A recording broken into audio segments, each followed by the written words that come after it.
Good day, everyone. I'm Simpiwe. Welcome again to Simplified RSA, the guys who makes it looks easy. So today we'll be looking at different things that we normally do, because normally we'll be doing some mathematics, economics, and blah blah blah blah blah. So today let's do physics. Physics. So we're gonna be doing possibly grade 11, grade 12 related question. This is the question. Let me just put the question here, somewhere here, and then this is the question that we'll be doing. And looking at the question, we can see I have it on my phone, but these are the questions, the very same one that I pasted here. It's the very same question that I'm looking at here.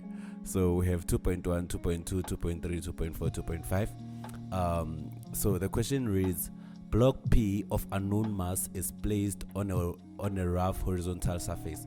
Because every detail matter, like whenever you look at your questions, you must read the details and then you must see exactly what you have in order to know how to approach the question, right?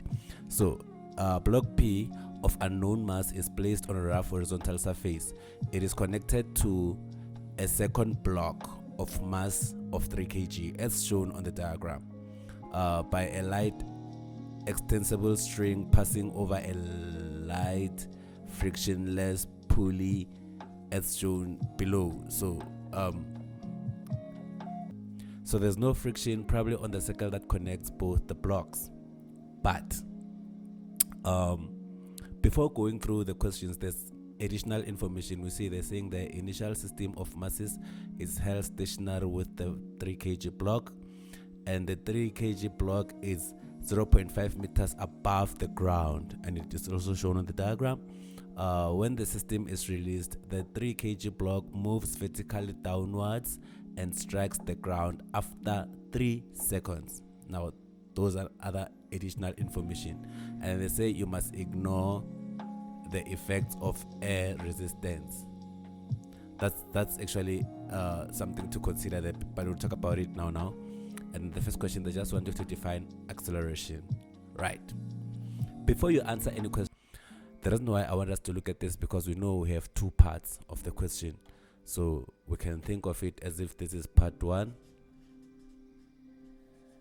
of the question, and this is part 2,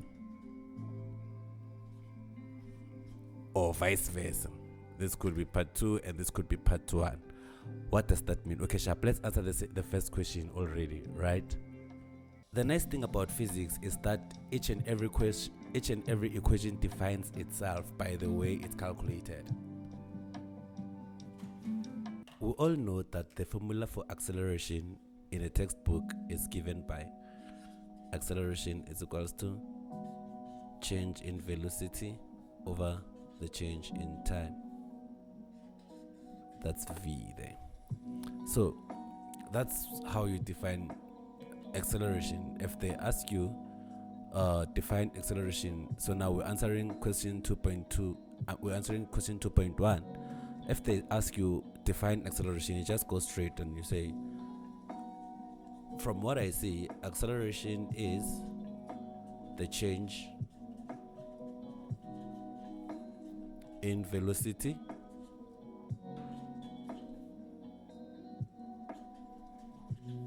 divided by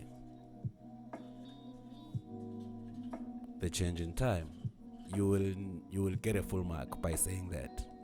So like I say, the awesome thing about physics is because most definitions they define themselves by the equations. So we'll talk like most, not all, most. So you'll see as we do some that they tend to define themselves by the way the equation is. So this is how we measure, we calculate. It goes even further to can say what do we mean by change? Change we mean like the final velocity minus the initial over the final time observation minus the initial time for this scenario. Now I don't have to state why VF, V initials. We in physics now, believing you understand how every notation works. So this is just the definition of acceleration. So we've answered question number 1. Let's move to the next question. Calculate the magnitude of the following.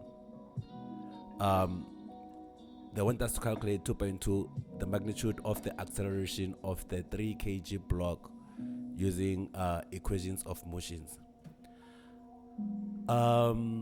we all know the equations of motions, right? Let me just write all the equations of motions. So since on 2.2 they want us to calculate the acceleration of the 3 kg block using the equations of motions.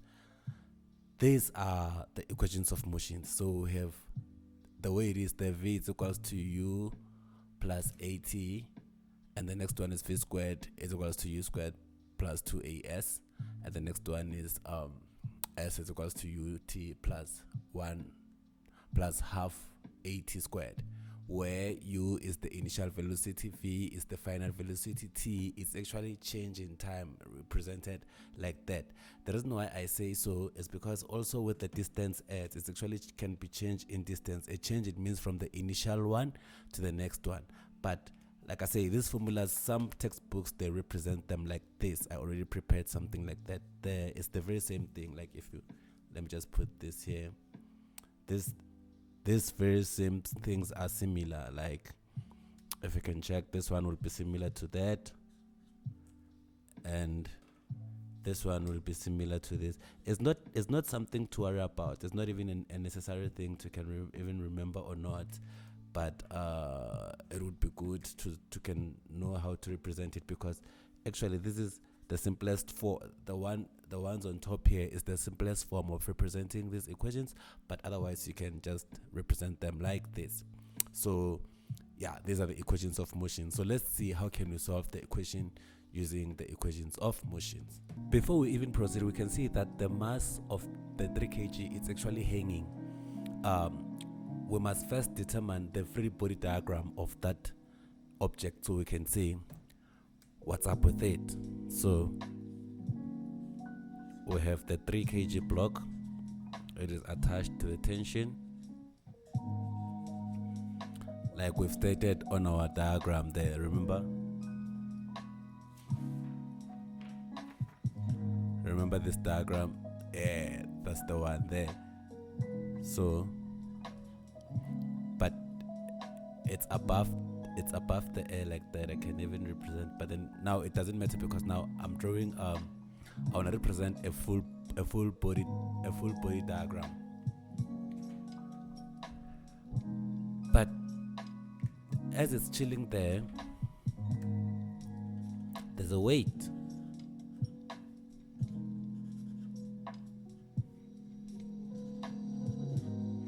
The weight, oh no,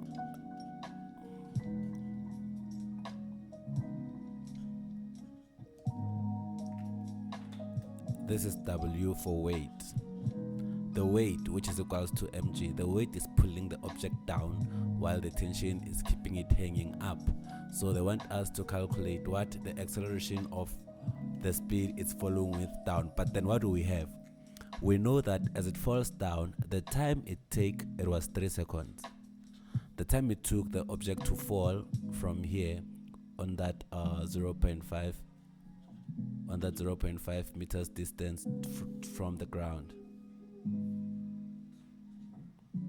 On that 0.5 meters from the ground, we know that the time it took, it was 3 seconds, and the distance from here, we know that distance is s. S is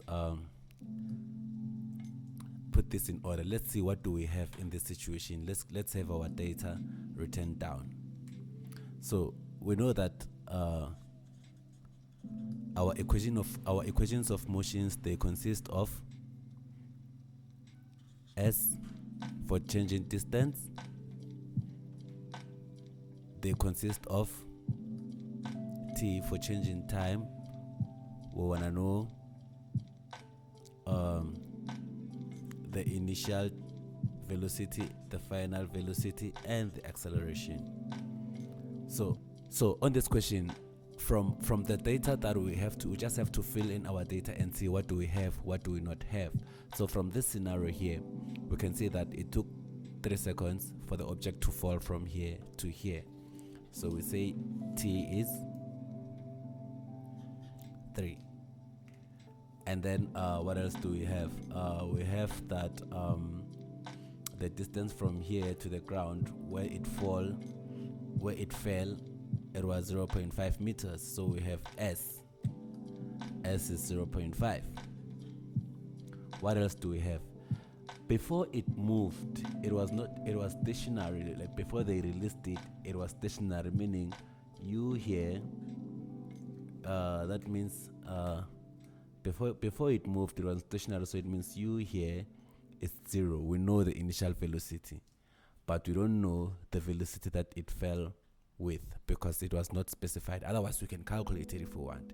So we know u, not u, but then the value of u, and we know it's gonna be 0 because that's the initial velocity. So we don't have two things. We don't know the final velocity yet, and we don't know the acceleration. But now the question, they want us to calculate the acceleration. And then that's when we look at our questions. From the data that we use, which equation do you think is more suitable, that has more of what you have on your data based on what the question asks? Then that should be the right question. That should be the right equation to use. Now let's look at the equations from our 3 equations.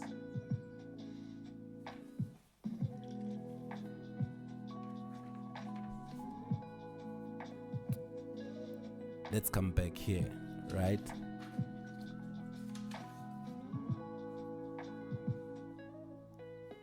So this is our data. The first, we need to have everything that we need, and we need to have less of what. Okay, never mind. Let's just check which one is more suitable based on our judgment. The first question, V final velocity, do we have? No, we don't have. U, we have. A, we don't have. T, we don't have. More or less 2 things, like we can't use that one probably. The second one, V squared, we don't have. U, we have. 2, A is what we're looking for, but S we have. So we have 2 things we don't have. We can't use that one. But the third one, we have S, we have U, we have T, and we don't have acceleration, meaning we can use the third one. Let's use the third one and see where does it put us. S is equals to ut plus 1 over 2 at squared, if we write the equation there. Now here I want to make this subject of the formula. So this is going to be 1 over 2, if you know your mathematics there. That's going to be S minus ut. Therefore, that's gonna be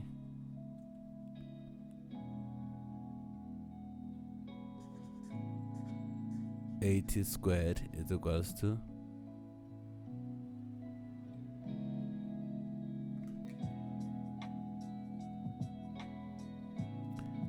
at squared. This is the way I would prefer everyone to do. Make a subject of the formula first before you start, but I know some they prefer to substitute at the end of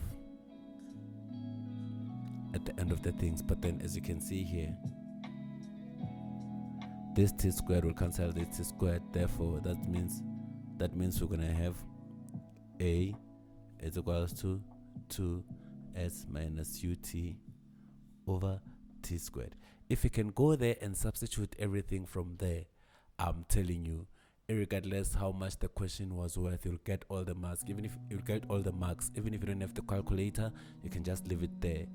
You would still get the full mark and then accept that one final mark for the answer. Like physics, they don't really care about the answer. They care about how you work your way to your answer. So like, it's advisable whenever you're asked to calculate something using equations of motions, rather do your mathematics, work around it, and make whatever they want you to calculate subject of the formula. Otherwise, from here, we can substitute the values that we have. Let's do that.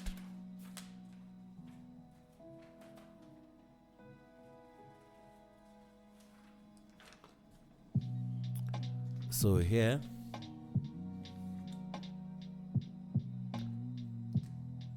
we'll have a is equals to 2 into the distance covered was 0.5 meters minus u was 0 into the time it took to fall was 3 seconds, close bracket, over 3 second squared.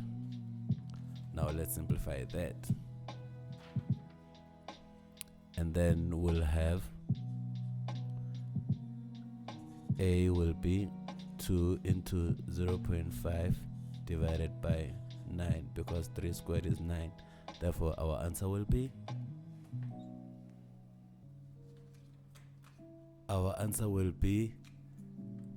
0.11 meters per second.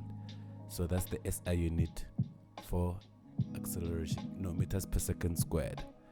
That's the acceleration for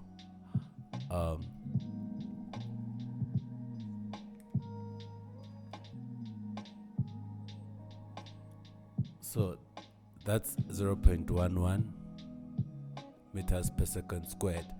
It's also important to know your SI units, because now we're doing the questions that we're doing there for grade 11, grade 12. So by now you know how to work around your SI units, because it matters the most. Don't just, if you write 0.11, you might miss a mark there because you never indicated what the SI unit is. So we've answered the second question, 2.2. Now let's move to question 2.3. Now question 2.3 says we must calculate the magnitude of the tension in the string, the tension T. Now this is what they want us to calculate.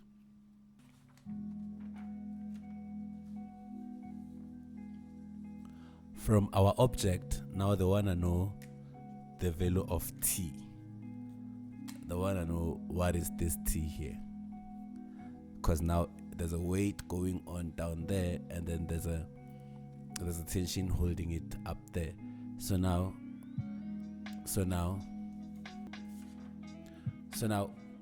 they want us to calculate this tension here, the unknown tension. Now we forget about the equations of motions, because now we're not limited anymore. We're back to the equation. Now the way the problem starts, remember, it was tied like this with the, like, let me put the question again. Here's the question, and then we broke this down by saying it's the same as this.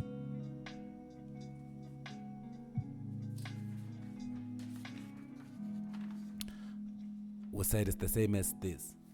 I could exactly calculate the tension using this part, because it's the same tension that connects, hence I use the same color. But then now I can't use this one because I don't know the mass of the P, is unknown. But then here I know the mass, and I can determine the forces in between, even though I don't know this one. But then I know there's a weight pulling this down on that. I can ignore the distance for now. And from our free body diagram, we know the total of the masses that are going on this, and we already calculated the acceleration. Now we know that the resultant force is equals to ma.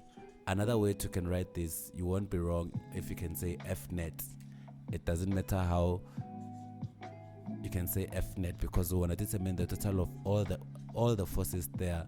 Because now this diagram was at rest at first. Initially U was 0, but then it was released to go down, and then we just calculated the acceleration of how was it going down. We know the mass of the object.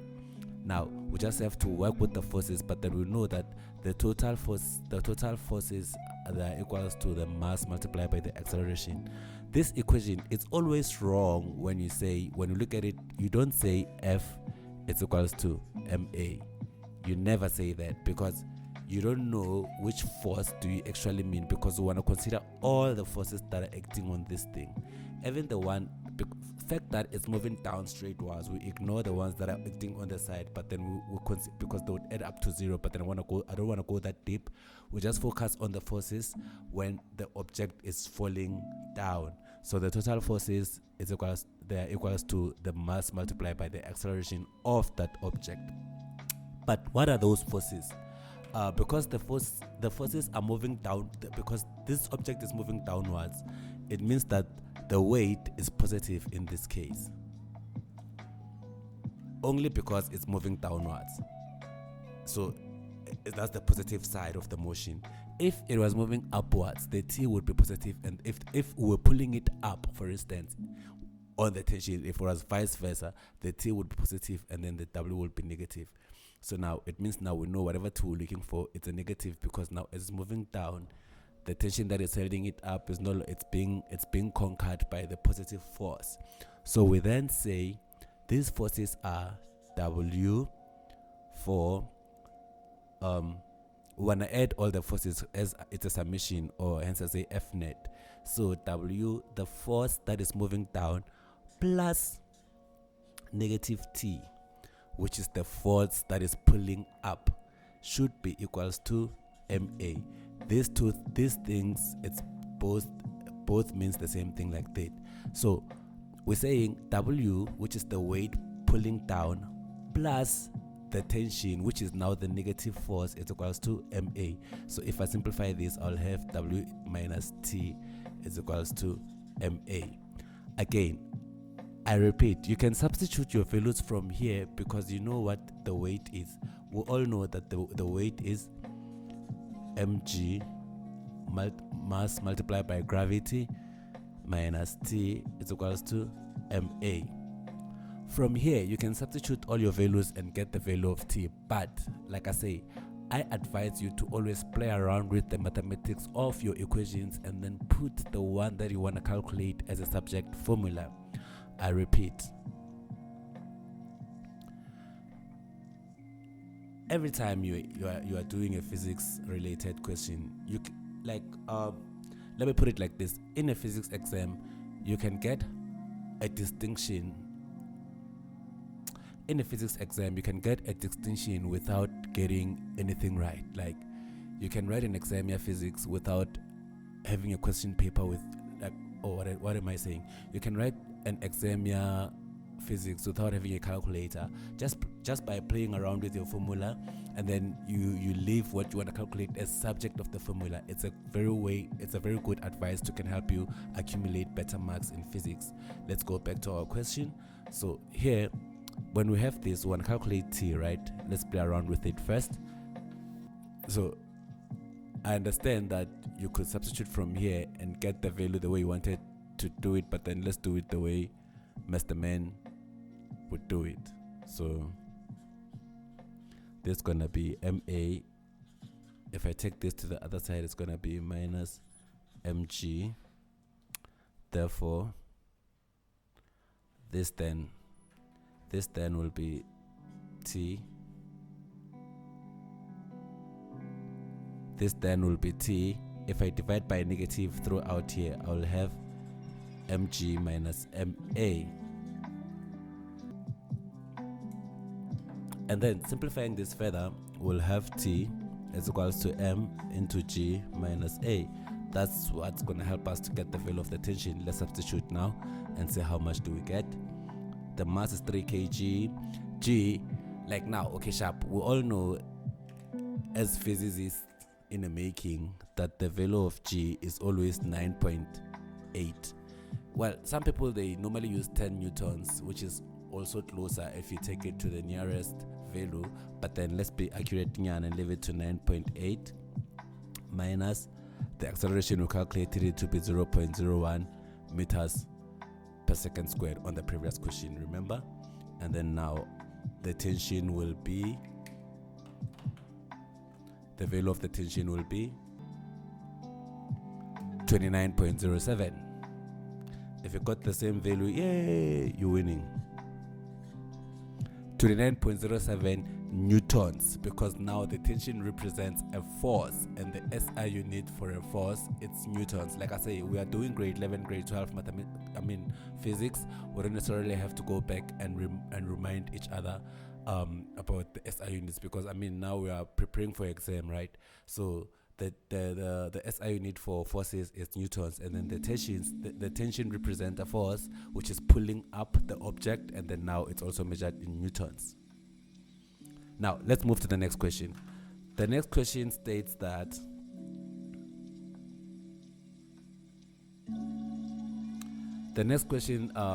before we get to question point 4, there's additional information there. They said the magnitude of the kinetic frictional force experienced by block P is 27 newtons.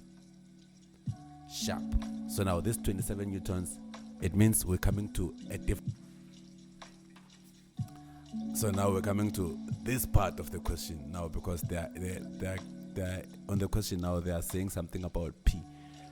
Now,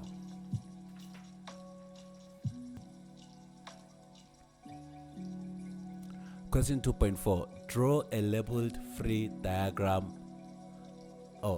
Draw a labeled free body diagram for block P. Let's draw the labeled full body diagram together.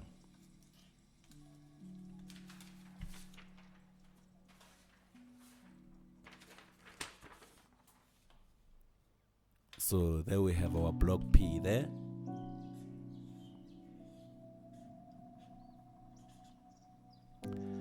As much as block P is chilling on top of the table, right? You don't have to show the table. I just want this to be making sense.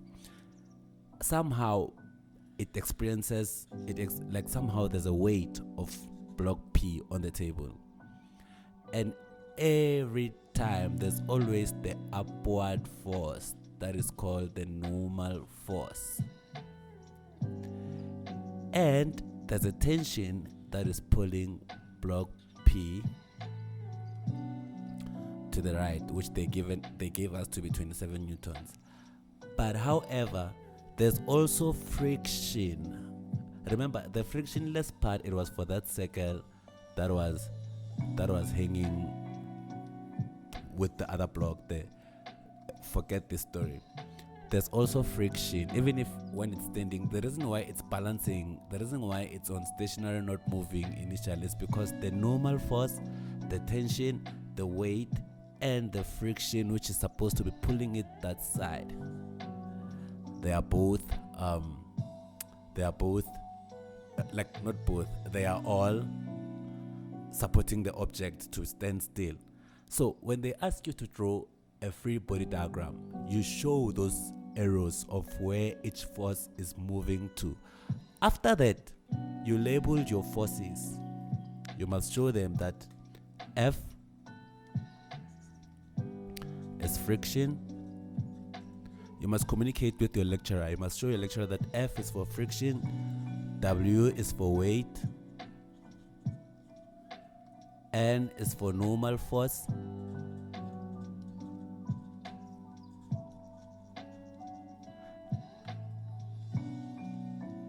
N is for normal force, and then T is for tension. By doing that, you get the full mark.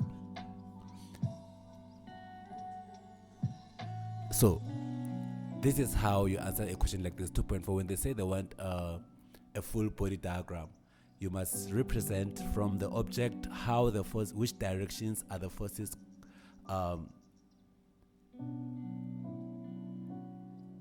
which direction are the forces, and then you must also mention which force is which. Like, yeah, you get the whole point, right? Like, you just have to communicate with the lecturer. And then the next question, which is the last question,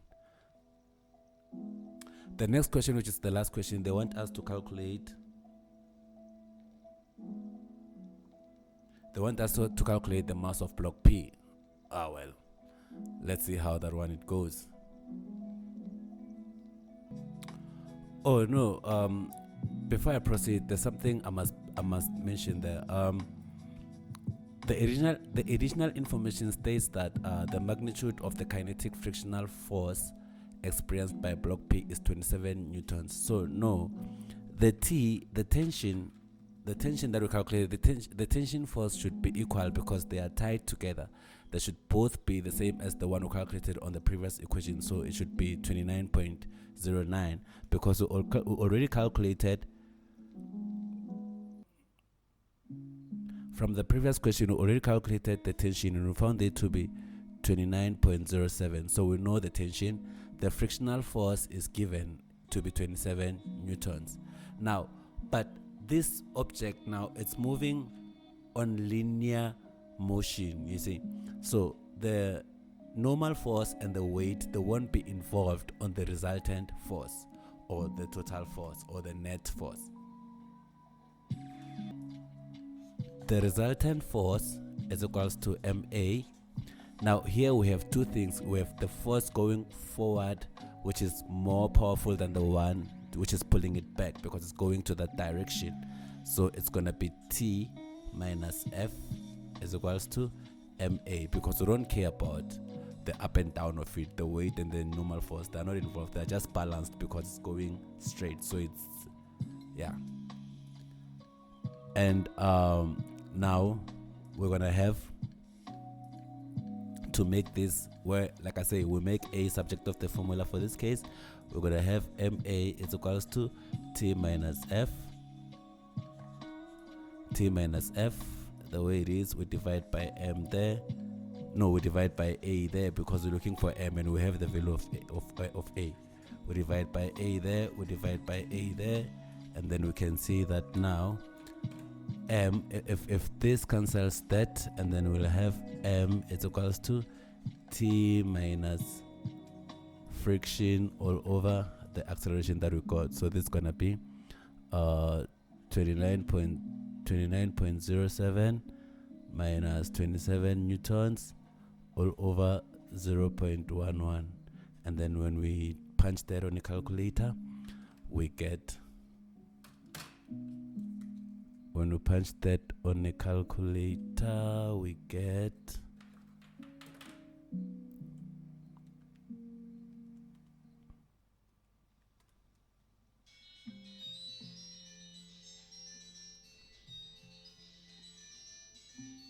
we get 18.81 kg.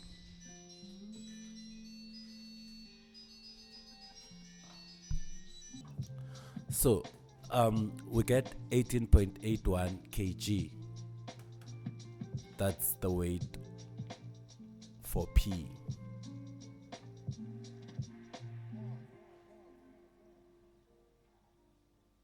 So we've basically answered the entire question. Or to the nearest, we can just say 8.82. But other than that, that's the answer for M.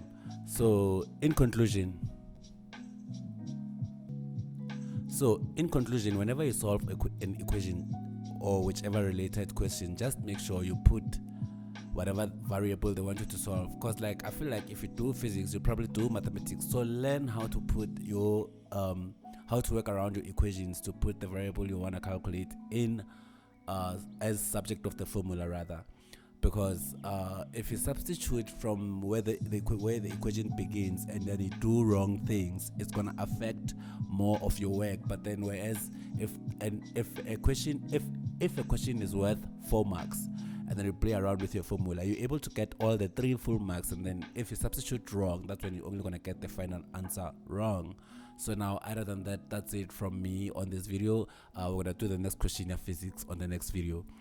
Please subscribe, hit a like button and the reminder, so when we do such videos, you'll always be like involved, like you can get something which is coming and so forth and so forth. I'm Mr. Maimane. This is Simplified RSA, the guy who makes it looks easy, and we really do makes it looks easy. But then